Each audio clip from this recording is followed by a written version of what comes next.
Municipal ఎన్నికల కారణంగా CM cup జిల్లా స్థాయి పోటీల నిర్వహణలో కొంత జాప్యం ఏర్పడిందని తిరిగి ప్రారంభిస్తున్నట్లుగా డీవైఎస్ఓ శ్రీనివాస్ తెలిపారు.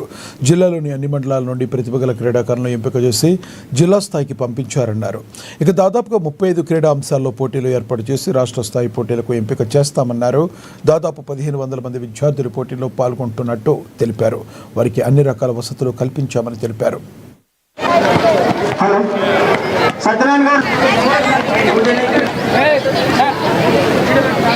జిల్లా స్థాయి క్రీడల నిర్వహణ గురించి ఒక నెల నుంచి ఈ కార్యక్రమాన్ని నిర్వహిస్తున్నాము. జిల్లా కలెక్టర్ గారి ఆదేశాల అనుసారంగా మేము ఇంతకుముందు ఫస్ట్ ఇది ర్యాలీ నిర్వహించడం జరిగింది.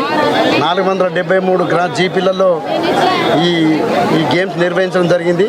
అంతేకాకుండా 21 మండలాలలో మండల స్థాయి క్రీడల నిర్వహణ జరిగింది.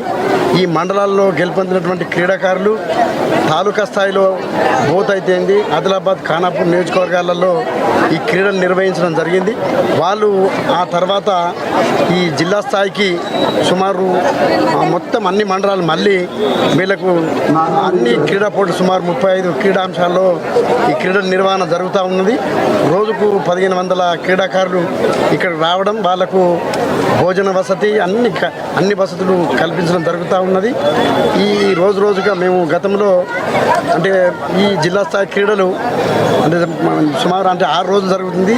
ఈ మున్సిపల్ ఎలక్షన్ రీత్యా 2 రోజులు పెంచడం జరిగింది. ఇది 14 తేదీ నాడు ముగిస్తూ ఉంటుంది.